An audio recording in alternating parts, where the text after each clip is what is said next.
Hey guys, DMic here for another episode of Super Mario Galaxy. Last time, went to the old dusty dunes. We were checking it out. Had a little fun playing in the sandbox. And we're gonna wrap it up today. I don't typically intend to go through these levels with the intent to, I said intend twice. I don't intend to have the intention of intending. I don't go through these levels trying to knock them out sequentially, but this one just feels right. I was gonna do the Hungry Luma, but I think I'll come back to that. There is one in this level. Also, this is kind of scary. This is kind of a vertical scroller that you have to be careful for as you're being bombed by this, it's some sort of a bird. I don't quite understand the significance of a bird in the desert. This kind of looks like more like a rooster. Unless it's kind of giving you like, maybe like Mesoamerican vibes. Kind of being like the desert in like Central America or something, I'm not sure. I'm just making that up. All right, so this part is another favorite. More star chips, guys, we love those. So this level is all about things being buried in the sand and taking advantage of the things in this area that you can see versus unsee versus die immediately. Great. Oops. That's just too bad. Story of my life. But the game is kind enough to start you back here. You don't have to do the intro vertical scroll again, which is very kind. Thank you, game, for being so considerate. I went the wrong way? Twice? What you're going to need to do is there's some chests here, and there is a living Koopa somewhere, I believe, that can help you open that chest. Oh, nope, never mind. There's a shell, which we need, which we can't really use right in this moment, but we have tons of these guys here, dry bones, trying to get in our way. Very rude. I'm gonna do some wall jumping here to get another star chip. There is a living Koopa here. Sir boy. And we're gonna sneak down here and completely miss everything. Don't worry, everybody, that was totally intentional. Everything in this Let's Play is, of course, done with complete intent. Of course, that's what a pro player does. All right. So let's survey our surroundings again and not make that same mistake twice. Okay. So we need to hit the chest, which is on the other side. I keep jumping onto the wrong side because I keep forgetting where it is. That's the one thing that's kind of annoying about this little segment, is that it's not super clear exactly where you're supposed to go. So trying to remember where the chest is in the tower can be a little arduous. I'm saying that because I keep screwing it up, so I'm trying to make excuses for myself. I might be on this side. It's just the one star chip that we need. Nope, that's not it. We'll keep trying. We're having a good time. We're exploring. We're experimenting. Now that I believe it's on this side. Actually, it might be the pointy side. Maybe that's a little indicator for you. You can knock the tower down and have it come to you, which is good. Give you a better viewpoint of what you're trying to achieve. Here it is. Smash that before it goes underneath and get crushed in the process, which I'm going to try not to do. Excellent. You're going to have to bring the tower down anyway in the process of trying to get that that chest. So might as well just do so. You're going to get the launch star in the process. Just do what you got to do. Or don't do it. I mean, I'm struggling to really be too critical about what you should and shouldn't do here because, you know, I'm just kind of winging it here. We're just doing our thing. So avoid the crabs. Keep it moving.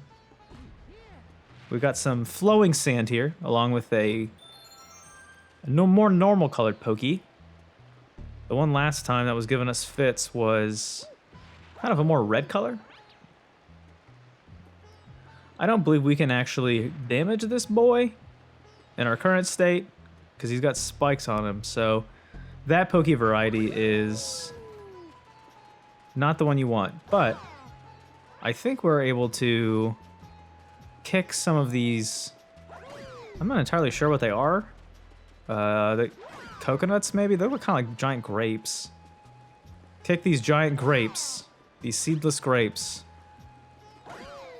onto the planetoid above us. And I think because there are 4 subsections of that Poke, we're at least going to need 4. That is a good guess. That is my best attempt at math. I did not come here to play school, unfortunately, so we're gonna... Okay. Or just 1. Just kidding, everybody. You just need 1. So that was a waste of time. Or was it? Maybe it was the journey we had and the fun along the way that determines how we are. Success is subjective. And never take the journey for granted. Those are wise words from somebody that probably is smarter than me who came up with them. So we're gonna bust into this kind of tower, upside down tower. I feel like at some point in my life when I would play video games, like building games, like maybe with like Lego, that I would have built something like this, some sort of like giant glass tower or like something that looked like it. So the gimmick to this area, if I could do this correctly, is that this tower is going to be slowly filling up with sand. And if you're not careful, you will be crushed by it. That makes sense, right? Get crushed by some sand. I'm sure you could. You at least drown in it, I think, right? Let's not find out. That sounds brutal. But you just gotta make your way around. Get caught in the geometry, of course, as we're known to do. What's nice is that the game automatically will turn you as you're going around a corner, so it's not quite so finicky. But that should do it. We should be in good shape here. Pop your way to the top. Do a cool backflip onto it. That's actually probably the coolest star that I've gone so far. All right. So that wasn't too bad. We're actually going to go right back into this, though, because there was the Hungry Luma. So we're going to have to make sure that early on, we collect plenty of star bits.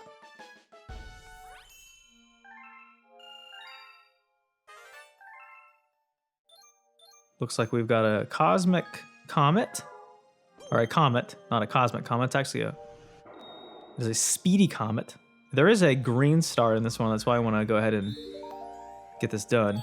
We're gonna not do the speedy comet. I don't want to have this episode be all about dusty dunes. But there is the hopefully it doesn't strong arm me into doing this. Oh, just kidding, it does. Well, we'll have to come back then and do that Hungry Luma. I'm not quite feeling the energy to make this episode all about dusty dunes. I know that it's a fan favorite, you know. Typically rated #1 galaxy in all of Super Mario Galaxy. It's actually rated the best level in all of every Mario game ever since the beginning of time. So, kind of incredible how popular Dusty Dunes is for the fan base. Would have thought that it would have been a little more polarizing this, but, you know, you give the people what they want. They want a very mediocre sand level, then you give it to them. So this is this gives you about 4 or so minutes to do this level. It's not tough, unless you get stuck in the sand like a ding-dong like me. Make sure you grab those star bits, though, everybody. Always grab them star bits. There's the one thing, though, about this level that I don't care too much for. That's actually that one little aside, is that back area was where that Hungry Luma is, so I'll have to come back for that. But the one thing I don't like about these comets in these levels is that the vignette that's around the exterior of the screen is kind of distracting. Okay, well, we're just gonna miss that one. Just kidding, we'll come back for it. This moving sand is a little tricky, so Just be careful when you're floating around that you don't miss something. For some reason, I really like that that grabbing the shell sound, because it sounds like a power-up from the original Mario. But we're doing okay so far. We're gonna keep pole starring away because they suck and I hate it. If I could not drop down into the... No, that's not what we're trying to do. If I could not drop down into the shifting sand, that's not what I'm trying to get for. That's a good sentence. That's what I'm not trying to do. That's just there to slow you down, and we're all about moving fast. So if you remember, this area, we have to go and give ourselves a chance to unlock the upper part so we can grab the star. And in doing so, we have to get to that platform right in the middle. That will get us back to where we're trying to get. Plus plenty of star bits. You got time to get all these, as many as you can. I say that as I miss half. Doing great. Yeah, see, this level is very good for having your joystick not work. There we go. Great. No, this level is very good for giving you many star bits in the process. I mean, I already have more. I've got over 100. So anytime that you can get over 100 star bits in a level, you're doing pretty good. Always recommend getting those because there will be the observatory Hungry Lumas that are greedy boys. So you got to give them what they want, and they want them star bits. So once again, this timer is still very generous. You'll have plenty of time to sneak your way over here, get all your star bits along the way, climb this tower again. This is not really that threatening. The music and the timer and everything like that, it's supposed to get your anxiety going, you know, get your blood pumping a little bit, a little concern for you, but come on, you're in good hands. Except for when we're not. So, there's that. So far, so good. That's 2 stars down. We're feeling great. Got a lot of star bits there. We gotta replenish our stockpile. That Hungry Luma was just so greedy. So we're gonna get away from Dusty Dunes for a little bit. We're gonna do some Honey Climb. Back to the bee. Haven't had that power up in a little bit, so we're gonna do that. We're gonna scale that sticky wall. We're gonna get so sticky today, guys. Lots of star bits there, lots of coins. The overworld music from Super Mario 3? Who can't imagine themselves having a good time with that music? It's so good. There are many wonderful 2D Marios that have been made by Nintendo Incorporated. I believe I've said this before, but Mario 3 has always been my favorite. I don't really have a super good reasoning beyond the fact that it was just a game that I grew up with, and I remember my first system that I shared with my family as a kid was the Super Nintendo, and we had a copy of Super Mario All-Stars, and that one had Super Mario 3 on it. The kind of the remastering for the Super Nintendo with the updated graphics and the color palette. A true masterpiece, in my opinion. I also remember watching the Super Mario 3 cartoon on VHS as a kid. Or as my niece would call them, square DVDs. So just be careful here with these giant flailing meatballs that are coming at you. I think I might have just accidentally killed myself. And I did. Oops. Into the butthole of that galaxy. Oops. That's what I get for getting greedy myself with those star bits. Those Hungry Lumas have essentially manipulated me into believing that I need to get them. and sacrifice my life in the process. They're using me as their middleman. They don't care about me. All right. So we're gonna keep moving around. I'm actually gonna still keep getting those even if it requires me to go out of my way. Part of it is just because I know that, you know, game mechanic wise. Oh, give me a break. That's nonsense. Game mechanic wise, it's good to get these star bits because of the Hungry Lumas. You have to get enough to complete the game anyway, with the various Hungry Lumas that are presented throughout the observatory, etc. But I don't know. There's just something kind of cathartic about picking them up. I'm assuming that's what the intent was, because, you know, games since the beginning of time. Oof. I didn't realize those were explosive. Games since the beginning of time have had collectibles, and, you know, it gives you kind of an incentive to keep doing what you're doing. It gets you a little bit more of a gameplay experience than just, hey, point A to point B. So I'm in favor of it. I mean, I think it's fun. I might spend a little bit too much time trying to get star bits, but there is some sort of, I'm assuming, psychological addictive quality to these star bits. I don't know what that says about me as a person, but hey, I like me some star bits, all right? Leave me alone. Let a man live. So we got these weird squishy bugs from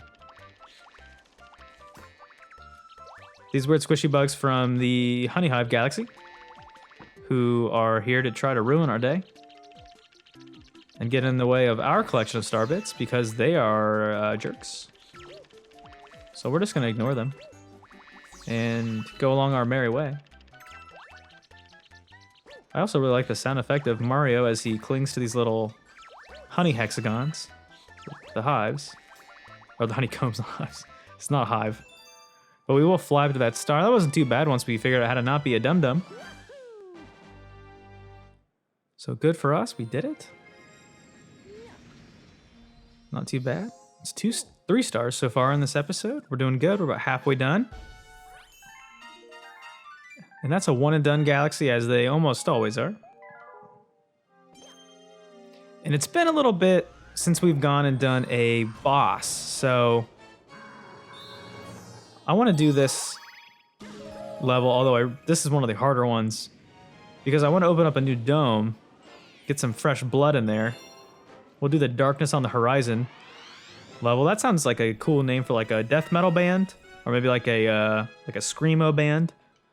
Hello and welcome to the stage, Darkness on the Horizon! You know, that would be how I would picture it in my head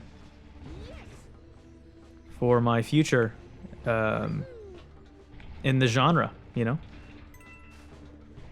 I'm just steps away, everybody, okay? Just like bear with me before, or as my music career slowly takes off. So this level, you gotta kind of be careful. This is one that is kind of frustrating just because there's a lot of geometry of the level involved. I think I just killed myself. No, okay. So the arrows of the level are going to dictate which direction that you're able to move.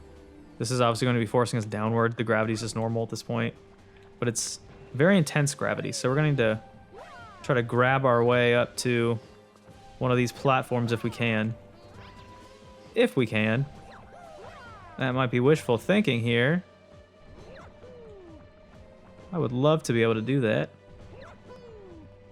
Okay, well, maybe the game doesn't want us to try to be so much of a tryhard and actually do it the way that they intended, so we'll do that. I was trying to be cool and show you all my special moves until I forgot that I don't have them. So instead, we're going to do the level as Rosalina intended. That's a deity joke for you. I don't really know if there's another answer to respond to that. All right, so here, these are instant death squares along with the instant death goo. That's over there. You can kind of see them floating around in the goo. My recommendation in life is don't get yourself caught in any goo that you're not familiar with. If you didn't bring the goo yourself, then stay out of the way.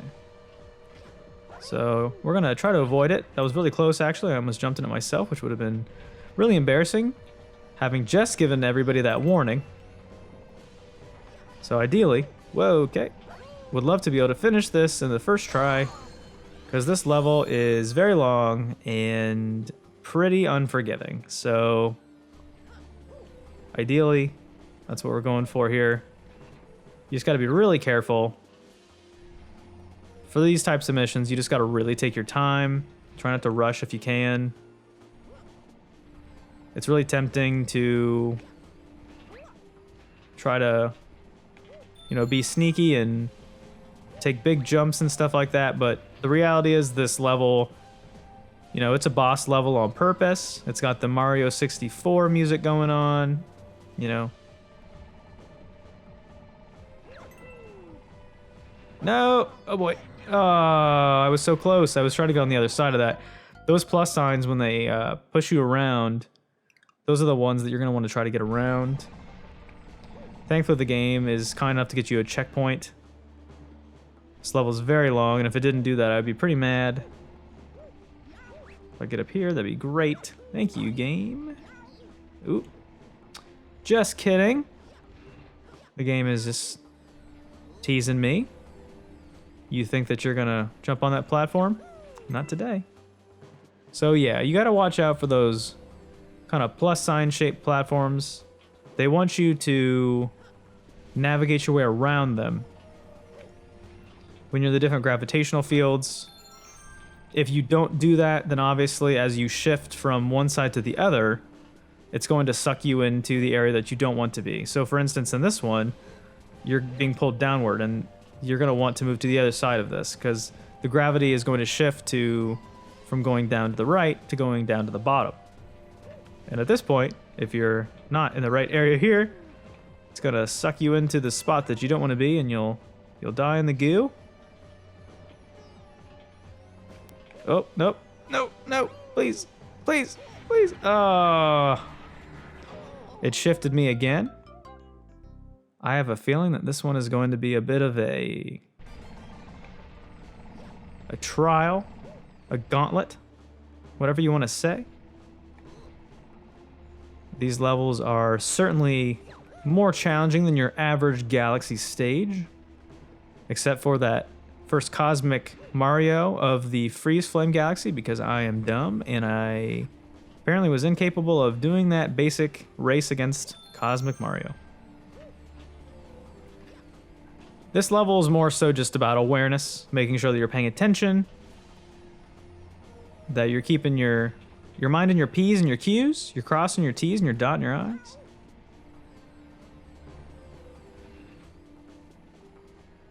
I'm gonna see if it'll let me hang on here. That's very nice.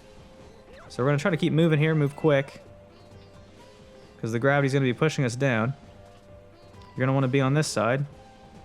Face away if you can, so you can jump to this boy over here. Excellent. And stay on the long side, so that way when the gravity is facing down, it's not going to push you away. So here we go. Third time's the charm. We were able to make it away. Looks like we're pretty close. So freeing the Lumas, they apparate stairs for us, which is very kind, as we free them from their penitentiaries. You're welcome.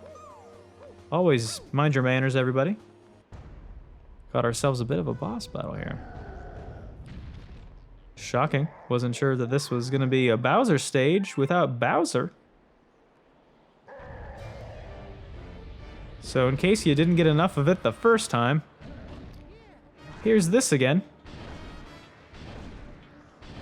My one gripe that I have with Mario Galaxy, when I think it is a wonderful game, my one gripe with this game is that the boss battles of this game are very samey. This is put in this game at least 3 times, which, I mean, on the surface doesn't seem like a big deal because, you know, you have rematches with bosses all the time. Mario 64 had you fight Bowser on that star platform with flinging him into bombs and stuff. Like, that was a thing, right? So it's not like it's not been done before, but just because it's something that's been done before doesn't mean that it's good. So, I'm not really a huge fan of this. I just think that they could have done this better, or at least mixed it up. Kind of feels like the Donkey Kong Country approach to bosses. You know, we're just gonna rehash this. I would like you to come back, please. Show me you're behind. Oh, I missed the cycle. So that'll happen if you're not fast enough. Dodge him doing whatever goodness this is. Okay. So let's be hot on his tail. There we go. Much better. He's gonna spin around, and I think he actually landed on one of those coin spots. That's pretty funny. Okay, so now he's hopping mad. He is Grumpy Gus. Very upset. I would like to know the origin of that phrase. Who is the original Gustav that was so irritable that he had an idiom named after him? You know, who was that? And Gus, why are you so mad? You know? What's going on, bud? Cheer up. Okay, so if you could not do that to me, that'd be awesome. So we're gonna try to get Bowser to... We gotta just get out of the way. He's spinning around. He's throwing hands at us. Okay, that should be good. Now we can get him to jump on the gem. Third time's the charm, everybody. If you remember, rule of thirds. It's Nintendo.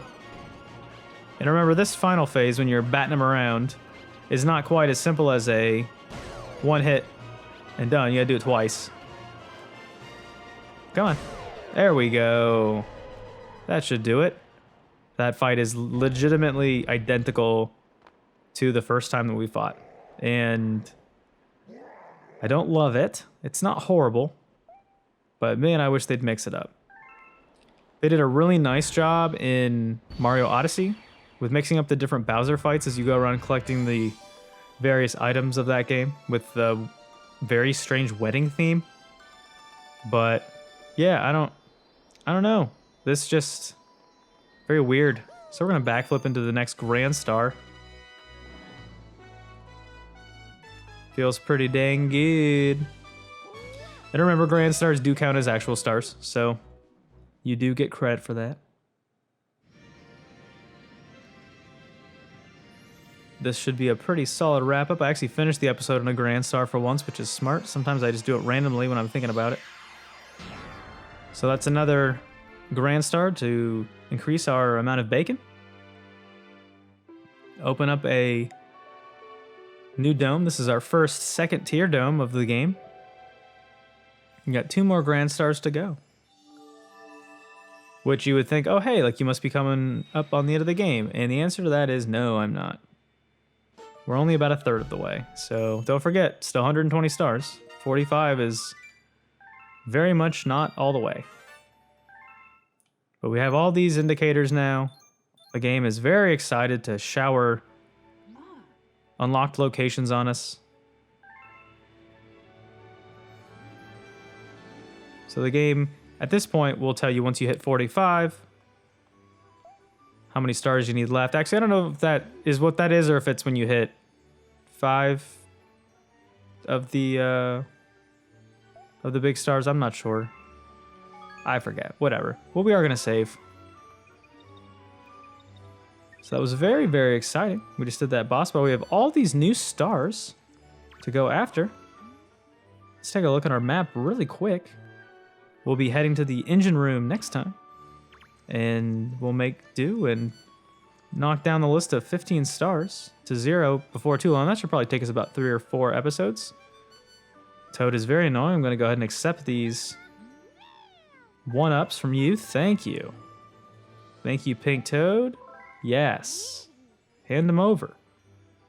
I don't even know if I'm going to record in the next session. That's would make those 1-ups pointless. But anyway, guys, hope you had some fun. Did a cool boss battle. Next time we're going to explore the engine room and see what powers this baby. I've been DMic, and I'll see you guys next time. Bye.